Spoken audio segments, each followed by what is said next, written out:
All right, everybody. First off, everybody here, thank you for attending. Thank you for your time. I know how valuable time is. I'm Sam. This is Jim. We're going to talk to you about sustainability. Now, the reason I brought Jim with me, normally I do the talking, is this is not my strong point. So, surround yourself with greatness and you will always look good. Jim. Now, normally this would have been done with Brittany, but Brittany's at home. She just delivered a baby girl and she's doing that thing. So I brought Jim with me today. So, look, I grew up in the business. We weren't sustainable. It wasn't even an option, but it was always in the back of our minds. There was times when, you just didn't feel good after using some products and you needed the vent, and there was always dust and dirt and there was always things like that. And more, you were watching fellow installers that weren't feeling too good because of the products that were available. So it was up to manufacturers, that's what we are, it's up to manufacturers to maybe help and try and do something about that. That's what we're going to talk about today. So Jim, tell me about sustainability. What's the message that we need to talk about? Sam, it's not that simple. Sustainability is different things to different people. Okay. We all try to do what we believe is the right thing and be as transparent as possible with our products. We try to formulate products so we're not adding additional solvents or chemicals or dangerous substances to them. We try to package them in the right way with disposable type packaging, recyclable type packaging. We try to add products to our product line that we can completely recycle and put back into the stream of the same material. But it's different to everybody, and I think that's the important story. When it comes to flooring, obviously on the tile side of things, we love the fact that it lasts so long. Well, to other people, that's maybe not a big benefit. Maybe it's difficult to dispose of because of that reason, and they want something they can turn over faster. So it's a little bit different to everybody. Right, that's interesting, and that's the confusing part about it to me is I'm kind of a black and white guy on things, and this is really gray. There's a lot of gray area there. One of the things I learned installing in South Florida was there was usually two types of installations.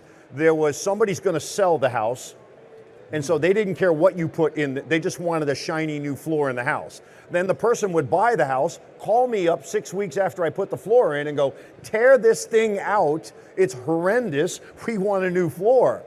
And so, I saw both sides of that coin. Now that new floor, they planned on keeping for 25, 30 years. So there is that balance about new products, old products, things being down a while in the industry. And where does it go? What do you do with it? Is there anything recyclable about it? Well, it depends on the product, of course.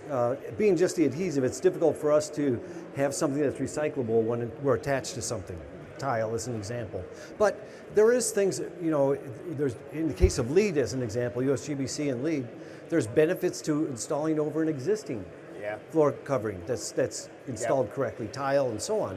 I mean, it's not uncommon to go into old schools and go over existing quarry tile and install a whole new floor. And there's nothing wrong with that. I know that is a little bit confusing to people, but there can be tile over tile, but it just has to be clean and make sure that it's a good bondable surface and no waxes, sealers, etc. But we do it all the time. And to me, that's one of the benefits. If we don't have to tear out the substrate, fill up the landfills, that's hugely beneficial. Correct. And that's interesting because, again, I'm back to being a South Florida installer. One of the things you have to take into consideration, homes, buildings in South Florida, the doors are going to swing out, the exterior doors, because of hurricanes. You don't want a hurricane blowing your door in. But in any place where there's going to be a chance of snow, those doors are going to swing in because you can't have the snow up against your door trying to open it up. So that's going to impact whether I can go ahead and keep installing tile over tile or things like that. Or do I have to pull back 15 feet, tear the floor out, and flash ramp it down, and all of that pays in. I think residential is fairly easy. Quite often we can cut the doors and other things. Where it becomes difficult is once you get into commercial applications where you've got fire doors and stuff like that. They kind of frown on you cutting into a fire door as an example. And so, you might have to move the frame or do something different, or it might just not be an answer. We went through this in our own corporate office. We're now looking at redoing our auditorium and some of those things, and we have those issues. We're going to have to remove the tile in order to install the new flooring. We're going to have to pull, because you can't pull those doors out the way they're built and the way they're set up. That's correct. Exactly. That's correct. Exactly. So. So there's a lot of acronyms in this business, and I understand some of them make sense, some of them I don't know. But one of the things I do know about all the acronyms and things like that, and it's constantly evolving and changing. That's the beautiful thing about this. It's constantly evolving and changing. The horrible thing about sustainability is it's constantly evolving and changing. Yeah, so just when you think you got it figured out, there's something new growing or some other form. But you know, MAPEI, we went ahead and we did the best we can do as a manufacturer to come in and help address the issue, which is our zero line of products. Why don't you help explain that? Well, we provide carbon offsets for a variety of our products, quite a few of them. And for us to get manufacturing down to the point of zero, of not having a zero carbon footprint is very difficult. While we continue to stride towards that, we have programs that we work with the Department of Energy on improving our manufacturing facilities and so on to make that as efficient as feasible and get it as low as we possibly can, as well as formulate and package for the same thing. Sometimes we can't get it to zero, so we actually, in this case, purchase carbon offsets and to make up the difference and try to get us to zero quite often. And then they use those carbon offsets to plant trees, correct? Yeah, there's a variety of there's a variety of different sustainability programs, and it's third-party verified, third-party purchased in our case, and to verify the programs, et cetera. So yeah, we buy the credits based on different types of projects available. We have done everything from projects for the rainforest to reforestation, which is really where we've done a lot of it, is in reforestation right now, and renewable energy as well. So I mean, in my thinking, being a capitalist that I am, if we're going to plant a forest with trees, we might as well spell MAPEI, so when you're flying in outer space, you can see a forest that spells MAPEI in trees. I think that's a good idea. Still produces the same amount of oxygen, but I'm just saying.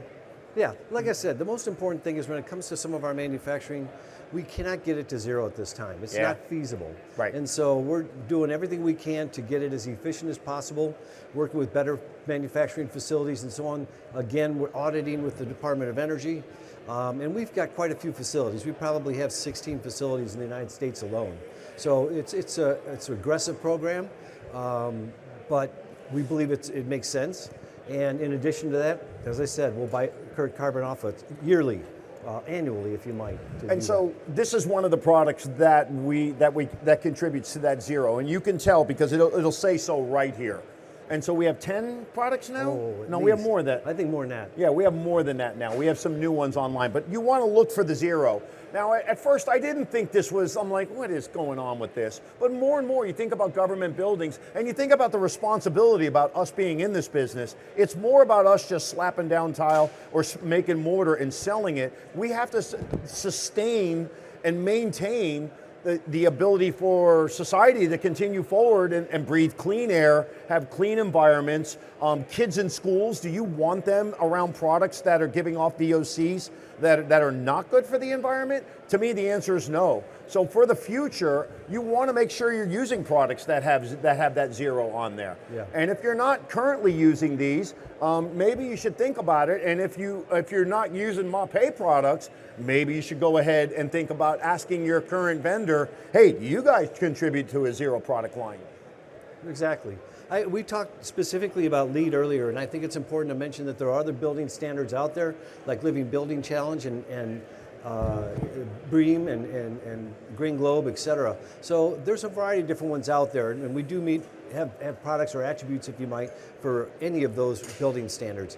If you need to find information on MAPEI, one, you can request it from us on our 800 number or write us at sustainability-us at MAPEI.com.